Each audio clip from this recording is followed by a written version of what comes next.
Yo, what's going on, Dragon Ballers? Welcome back to another video. Set 19 Fighters Ambition is almost fully revealed, and that means the ban list is right around the corner. So today I want to go over my ban list, wish list, and predictions because I really smell it coming real soon, guys. I'm pretty sure by the end of this week, maybe early next week, we'll have the full set revealed, and that means the ban list will be out any day after that. So we're going to go over my thoughts in today's video. Basically, we're going to do two things here. We're going to address the hot button topics in the community as far as cards go that people want to see touched. And what I'll do is I'm going to give my prediction as to whether or not they will hit it. And I'll give my wish list as to how I think they should go about doing it. We'll talk about that in today's video, though. If you guys are new here, make sure to subscribe, hit that bell so you never miss a video. There are tons of ways down in the description to support. You guys can pick one that suits your fancy. Anyways, let's jump right on into this. So I think everyone's hottest topic for the ban list, for the most part, is Broly Crown of Retribution.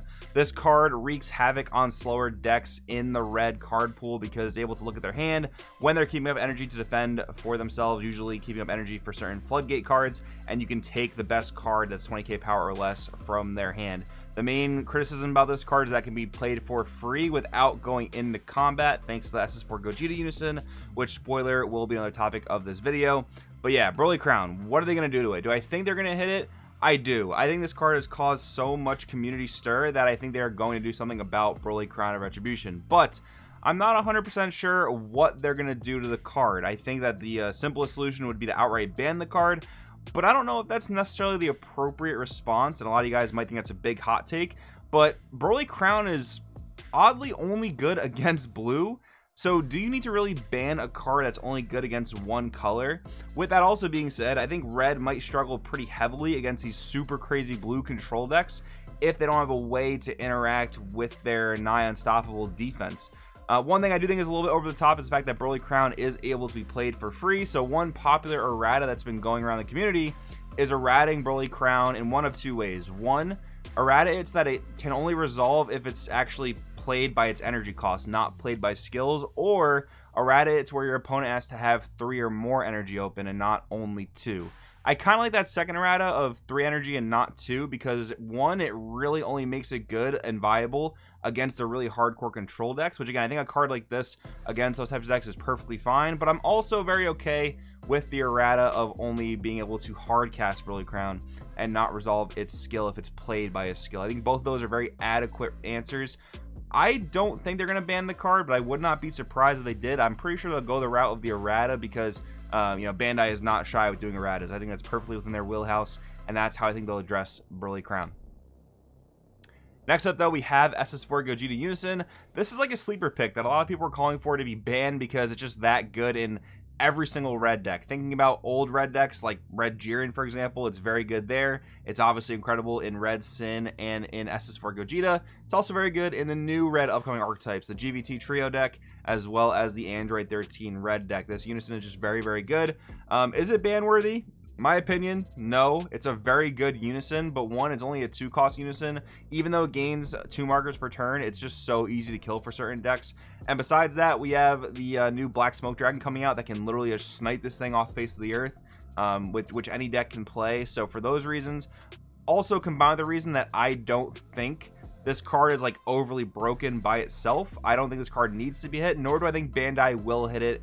I just don't see a reason as to why they would do so. It's really Broly Crown that makes this card feel more broken than it is, in my personal opinion. Obviously, this card's like a main staple for the SS3 Gogeta engine, and it helps that thing run super smoothly. But even without this card, you're still getting free play Pot of Greeds, essentially, free play 1-drops that end up drawing 2 cards. That's a whole other can of worms in and of itself. But I don't think they're going to do anything to this card, nor do I think they really have to. Then we have SS3 Gogeta as a deck. So not only is red just insanely strong in the set 18 format, but it really falls into 2 decks, SS3 Gogeta and Sin Shenron. So theoretically, even if you do a direct hit to the color red in the form of Broly Crown or even SS3 Gogeta Unison, that really just lowers the power level of the color as a whole, but it doesn't really do anything to change the fact that SS3 Gogeta and Sin will probably still be the best red decks because they just came out of set 18 so much stronger than anything else in red that we've seen in such a long time. So if they were going to go about hitting SS3 Gogeta directly, how would they do it, and would they even do it? First of all, I think it's very unlikely that they hit either Sin or Gogeta directly just because they are so new. But if there was one way they were going to hit these decks directly, I don't think anything would be banned or limited. I think it would come in the form of an errata. Many players have been calling for Gogeta Triumphant Together to be errata, and I think that's somewhat reasonable. I'm not exactly sure how they would errata that card to make it more balanced. I doubt they would like take Deflect off of it. Maybe they would allow it to be more interactable in some ways, because right now literally the only things that can interact with it are Gogeta GT cards, of which there are so few in the game. So one errata that I think is very, very good is possibly to the Preparing to Brawl duo, because when you play this card, it draws a card. When you combo it from the battle area, it also draws a card. And the fact you can play these things for free various ways, it's a 0 energy pot of greed, like I said before. It's a 0 energy draw 2, which is ridiculous. On top of the fact that it sets up Z energy. These are low-key the most broken cards in the deck because of how well they set you up. And like I feel like if the deck didn't have as much draw power, Triumphant Together can still be as strong of a card as it is, but Gogeta's gonna have less cards to purely defend itself with, so your crap actually stronger. You can maybe even force them to like Z Awaken at less opportune times, which could put them in a really bad bind. So I think an errata to the Preparing to Brawl duo, basically probably just taking away the ability to draw when comboed, I think would be a really good balancing tool for the SS4 Gogeta deck. Let me know in the comments what you think about this one, because I know it's like a kind of out there opinion, but I do want to know what you guys think. And then Red Sin. How would they hit Red Sin directly, and should they? My honest opinion, I think Sin is a bit of a weaker deck than SS4 Gogeta, but I still think it's a very strong deck as far as Red goes. Let's just say they neutered SS4 Gogeta into the ground. Sin probably would just become the best red deck by default, and that's because for 1 energy, you're just outputting so much damage. Essentially, dual attackers with Nova and Ice, a ginormous double striker with Dread Destroyer, and then the Omega Shenron is an insane threat, which you can back up with Barrier and give it crit if the attack is not negated. So it is very strong in its own right. What is something they could do to Sin directly in order to nerf it? I think an errata to the Z leader, which added a red energy cost to actually Z Awaken, or maybe a red energy cost for the activate main to free play a Shadow Dragon. One of those two changes would be a really good way to add balance to this deck, and it just makes perfect sense to add a red energy to the Z Awaken, in my opinion, because every other really good Z leader in the game needs an energy to awaken. Like, yes, this has a 7 Z energy cost, but the deck sets it up super easily to where it's not even like a struggle or an obstacle. And you have to be at 3 less life, but that's also not really that big of a deal. So I think that would be a great errata to this deck, and I kind of see that they'll do this one. I think this is a really reasonable one. It just brings this Z leader in line with all other powerful Z leaders, so I do foresee this errata in Sin's future. Then we have New Ruler. This is one that I feel like people aren't talking about, but honestly, it's probably just time for New Ruler to go. I mean, this got limited on a ban list where we saw so many hits to free play in the game, and now we have like very sparse elements of free play, at least like super aggressive forms of free play like New Ruler. It's kind of insane to think this card was ever actually at 4 copies per deck, but it's still here. The only reason it probably didn't get banned is because right around the time of that ban list, it was printed as a championship pack promo, so they didn't want to make that pack completely worthless. But at this point, it might be time for the card to go. I don't really mind if it sticks around, but I do think it's a good way to just neutralize the power of red all around by making it just a little bit weaker. Like, there's no reason red has to have 2 overwhelms going for game when most other decks only have 1, right? So I think this would be a fine hit. Do I really think they're going to do it? I feel like this card is just flying so far under the radar that I doubt it, but I think it's possible for sure. All right, moving on to the color blue. Oh, and by the way, if you didn't notice or if you didn't think, black and green are totally safe from today's video. There's no cards in black or green that are even up for discussion, in my opinion. So we're going on to blue now. Now, before I talk about this, there are maybe 2 ways Bandai could approach the ban list philosophically altogether. One, that is just purely based off set 18 data, in which case, like, no color really needs to hit except for red, maybe blue. Maybe you can argue blue because SS3 Reboot won the 2 American regionals, so maybe there's a small argument there.